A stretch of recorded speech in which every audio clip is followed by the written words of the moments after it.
Welcome to the lecture on Introduction to Mutual Funds. So, mutual funds basically they are not the specific securities such like stocks and bonds.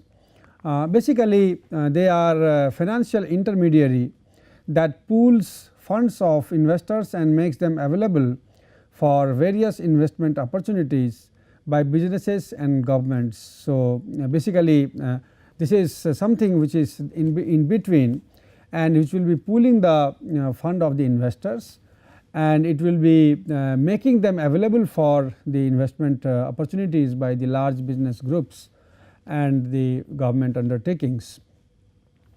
Most commonly it is purchase of large blocks of stocks and bonds and other investment instruments. So, that may be the example of the mutual funds.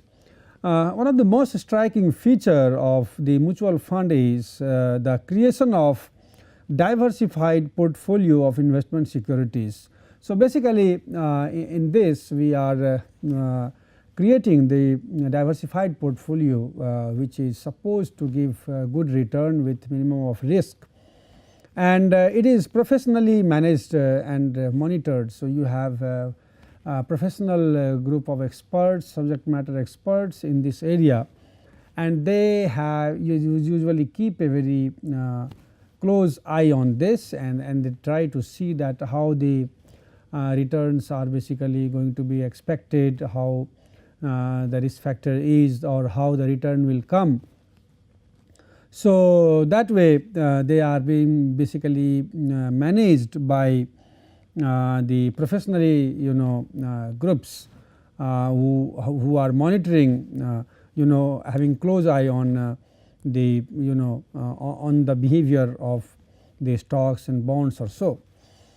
Each fund has its own specific investment goals and risk tolerance to reflect the individual objectives and character of the investors. So, every fund will have its own specific investment goals, and then certainly as we know that when we talk about the investment in these securities, in those cases you have certainly risk associated with them, and then it has certain objective which is to be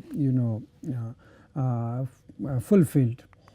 So, if you talk about the role of mutual fund, what it does is that it will be providing very high quality services, and that will be characterized by the following points, like minimizing the levels of unsystematic risk by instituting the formal discipline diversification of investment instruments in the face of transaction costs. So, it will be trying to minimize that level of unsystematic risk. You have two types of risk, systematic risk and unsystematic risk. So, it will be minimizing that level of unsystematic risk. So, that will be by the disciplined diversification of investment instruments. So, disciplined diversification means the person must have the experts have the knowledge that where to how to diversify the fund, in what kind of stocks or shares you should have some part of the fund and some part to other, so that ultimately you try to have better return and also lower amount of risk. So, because they are an inevitable part of this trade, so you will have you have to face risk, then you may, and once you are taking risk, you are likely to get sometimes higher return, and also you may lose also the capital or the money. So, that way you have the disciplined diversification of these investment instruments. Then providing a high standard level of professional management able to deliver high rates of return and successful predictions of future trends and price charges. So, basically that price charge also comes into, because you have to put the transaction costs, but then you have the high standard level of professionals who have a good grip on these issues. They have the experience in these in the fall or rise of the shares prices and about the market trends or so. So, based on that they can ensure that if you are going to, so they will be suggesting, and you can and that group basically will be responsible for having the look, and they will be suggesting that where to invest, so that you have better and better higher rates of return, and also at the same time it should be able to tell that what will be the trend of the market, and with time how your money will grow, and when there will be risk you can take the money out or so. So, all these things are there in the case of mutual fund. Coming to the categories of mutual fund, because they are basically tailored to fit the need of the investors. So, you will have the, depending upon the need and their features, and also so you have their objectives, and they are categorized into major 4 types of mutual fund. One is the fund for income. So, this major objective here is to provide you stable level of income, and this is focused primarily on corporate and government bonds. So, these bonds which are from the corporate and high corporate and government sectors. So, they will provide you the stable level of income. Then funds for growth. So, this company, this fund is, its basically major purpose is the capital appreciation. So, once your main objective is the appreciation of the capital, in that case they vary in their aggressiveness and risk levels. So, certainly in that case your risk level will be quite high. So, there will be chances of loss also. So, they are very aggressive, and risk level is quite high, and they focus on the common stock of publicly held corporations. So, they are basically under that category where your chances of fund growth is quite high, but at the same time there is high risk. Then the third category is the balanced funds. Now, these balanced funds, they are providing a balance of income and appreciation, and in the case of funds for income you have less risk. You are given a stable income, but that rate of return will be smaller. But the fund of growth, where you see that there will be risk, but your rate of return may be higher. Then you have the balanced funds. These balanced funds are providing a balance of income and appreciation, and they provide a fixed income as well as seeking capital growth opportunities. So, they have the balance of both. They are giving you one fixed income, and also they are you can have the capital growth opportunities. They invest in both stocks and bonds, and are popular with the large sector of investors with moderate level of risk tolerance. So, basically they are normally investing in stocks and bonds, and with large sector of investors with moderate level of risk tolerance, because you have small risk in the funds for income, large risk in the case of funds for growth, and you have moderate risk in the case of balanced funds. Then the lastly it is the global funds. Now, these are basically the balanced funds, and there you have the investment opportunity you have abroad whenever you have that investment opportunities. So, they are known as the global funds. So, this way these are the 4 categories of the mutual fund. They are tailored basically to fit the need of so based on that it has been categorized into these 4 types.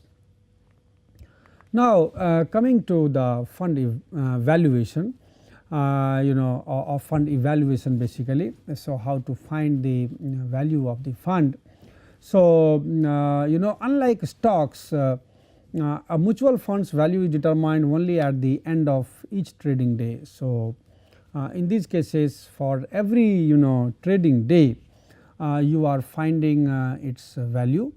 They are priced based on net asset value, which is settled after the market is closed. So, every day when the market is closed, that time the net asset value is basically calculated, and based on that their price is valued. Net asset value is the mutual funds equivalent of share price.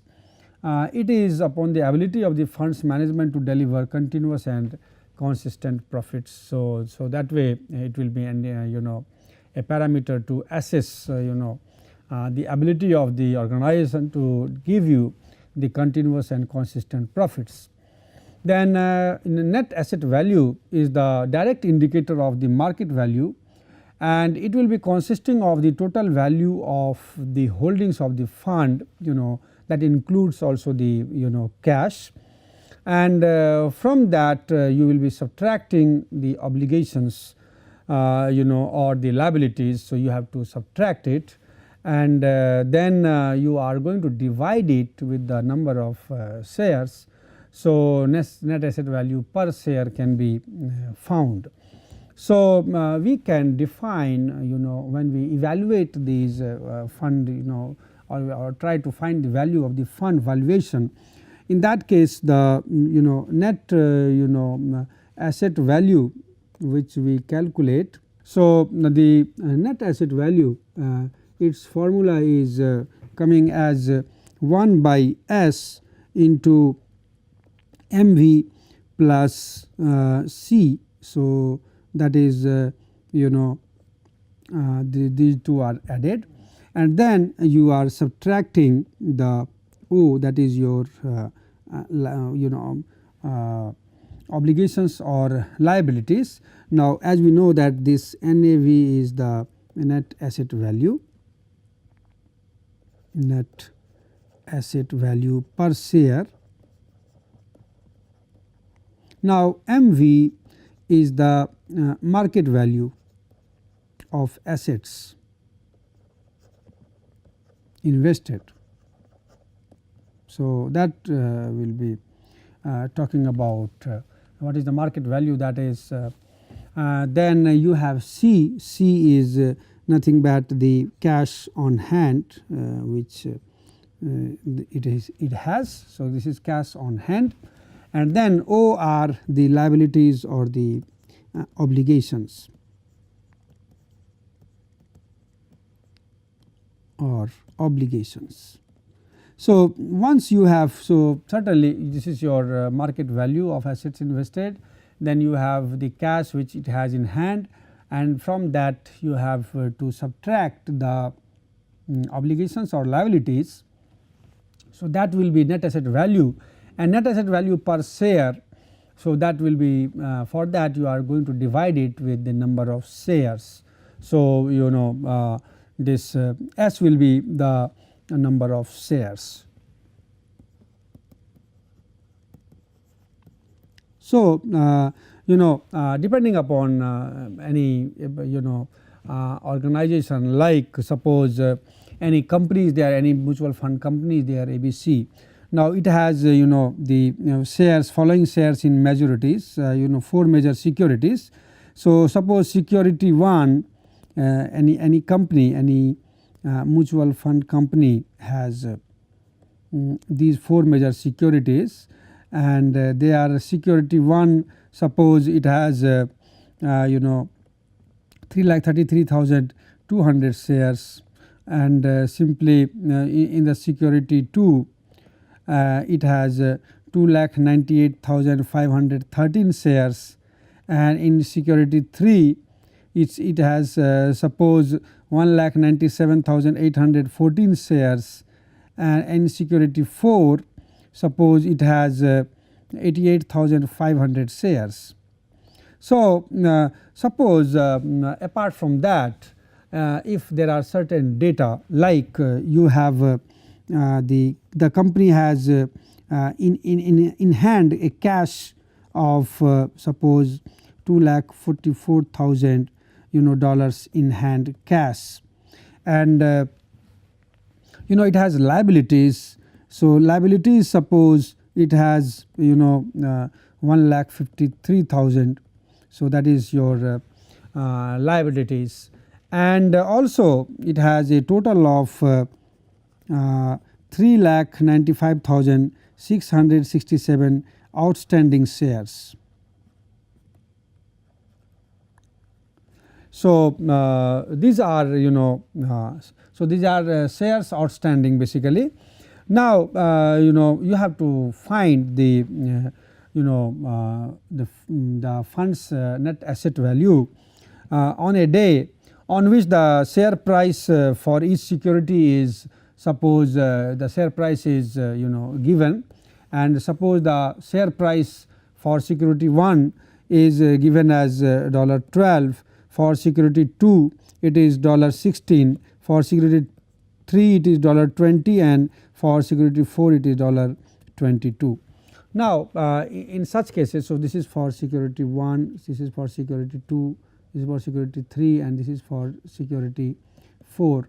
So in such cases you can find the net asset value. For that, as you know, that for finding the net asset value you require the market value. Now the market value of the shares you have to first find. So for that you will be multiplying these number of shares with the share value. So if you have to find the market value of the share, so it will be, suppose 3,33,200 multiplied by 12. So this will be for the security 1. Then for security 2 it is 2,98,513, and this will be multiplied by 16 plus 1,97,814 multiplied by 20, and then it will be further added with 88,500 multiplied by 22. So this will be your market value of the shares, and that will be coming out to be, if you calculate, it will be 14,678,008. So these many dollars, this will be your market value. Then you have to have the cash in hand. Cash in hand is 2,44,000, that is your cash in hand. So so your if you use the formula, that is NAV, that will be half of, so 1 by S. Now S will be, so it has outstanding shares of suppose 3,95,667 outstanding shares. So it will be 1 by 395,667, and then so this is basically shares outstanding. We can, that will be proper to call it. So and then you are going to add these 14,678,008. So and then you are going to add to it the cash, that is 244,000, and then with them we will be taking the liabilities off, that is 153,000. So this, if you do, then it comes out to be $37.33. So the net asset value per share can be computed out to be $37.33. So this way the the fund is evaluated, the mutual fund, you can have the evaluation of the mutual fund. Now there are other things, like we must know something about the loads. So what is the load? Now loads, they are basically the commission or transaction fees which are imposed on the purchase and sale of mutual funds. So basically whenever we are going for the purchasing of the mutual fund, or we have to sell the mutual fund, then we need to pay the commission charges, and these are known as the loads. So, the commission or the transaction charges, they are known as the load. So, a load fund is defined as a fund which requires investors, buyers and sellers of funds to pay these charges either per transaction or a percentage of return or both. So, basically what happens that normally you have certain guidelines how to pay these load charges, and these load charges can be paid for every transaction or depending upon the percentage of the return. So, based on that you are calculating these load charges. Now, in that also you have two types of load charges. One is front end load and one is back end load. Now, front end load is a charge imposed on the purchase transaction. So, whenever you have the purchase transaction, that time the load which is charged, that is known as front end load, and the charge which is imposed on the sale transaction on selling, that is known as the back end load. So, normally these values are ranging between 1 to 10% that is for the investment account. And there are certain names of these loads, like the back end load is also known as the deferred sales charge or the contingent commission. So, that way you have different names to that. Now, no load funds, there are also no load funds. So, these funds do not require paying these transaction charges, but may include other type of charges. So, there are also like no load funds.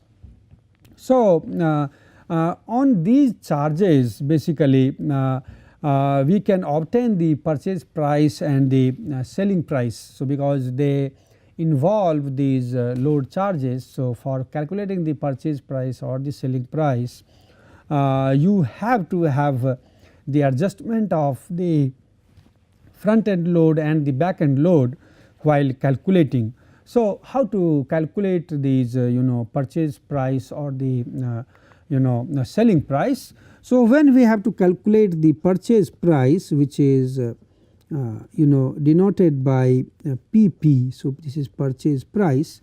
Now, purchase price, so that will be basically the NAV.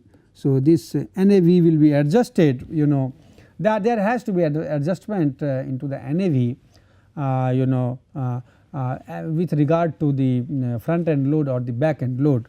So, the NAV basically will be multiplied with 1 by 1 minus LF. So, that will be your purchase price and then if you have to find the selling price, so that will be SP.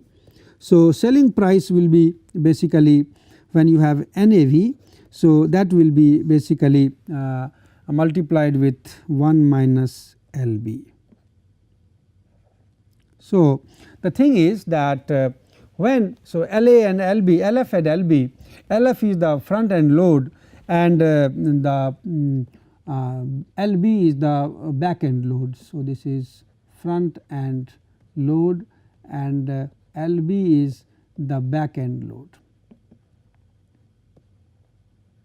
Now, the thing is very clear from here that when you are purchasing anything, you have to give the commission. In that case your purchase price becomes larger because you have to pay that much extra amount. So, so that extra amount adds to basically increase in the purchase price with respect to the net asset value. So basically that will be 1 minus LF. So, that is why this being a fraction, it will be less than 1. So, it will be more than 1 ultimately, a whole factor that will be multiplied with NAV. Similarly, whenever we are selling, out of that basically we have to pay the commission charges or the load charges. So, this percentage will be subtracted from 1 and ultimately the selling price will be something which will be NAV multiplied with that factor which is less than 1. So, it will be less. lessened by a certain amount. So, that is how you calculate. So, suppose if you have we try to understand with some example. Suppose the front end load is defined as 6.5% in the earlier cases, and the back end load is we suppose 1/4%. So, the net asset value which we have got in the earlier case. So, in that case what will be the purchase price and the sale price. So, find PP and SP for earlier problem. So, in the earlier problem we got answer, that is, so we got the NAV as dollar of 37.33. So, as we know that the front end load is 6.5%, it means the purchase price will be 37.33, and this will be multiplied with 1 by 1 minus 0.065. So, so it will be obviously it will be become, because you have to give the load charges. So, the 6%, 6.5%, something will be close to 2 or so. So, it will be more than 2, and that being added, it will be 39.93. So, 2.6, around $2.6 of per share. So, that purchase price will be $39.93. That will be your purchase price. Similarly, if you try to find the selling price, so selling price for that NAV is 37.33. This will be multiplied with the factor 1 minus 0.0525. So, once you do that, selling price will be lessened, it will be less than 37.33, and it will become 35.37. So, this what you see, that the purchase price and sale price, they are influenced because of this front end, the back end load charges. Purchase price becomes more than the NAV, and the sale price becomes lesser than that NAV value. So, that can be seen by what is the effect of these load charges in such cases. Next, we also need to know that sometimes you have to, we will in our next lectures we will be discussing about the performance measures, in which we will see that how these operating expenses, how they are useful, these some of the performance measure terms, they are useful in basically comparing the cost of expenses, cost of investing in the funds or in the companies. So, in one or 2 or more funds.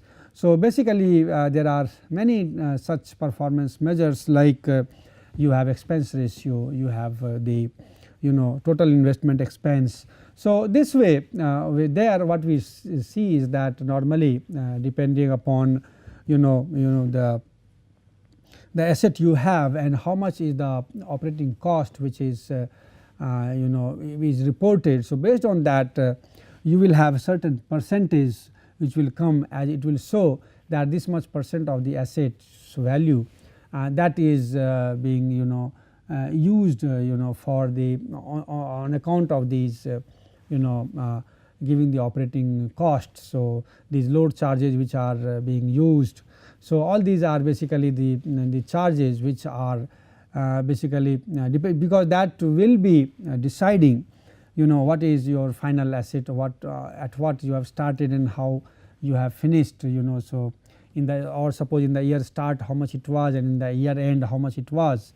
So, based on that average, and then how much was the operating cost. So, based on that funds performance measures will be basically evaluated, that how good that fund will be for the investor, so that he can think of investing into it, because he will be having more value, and he has to put pay less these operating expenses. So, certainly an investor will prefer for that. So, we will be discussing about the different types of performance measures for comparing the fund cost of investing between 2 or more funds.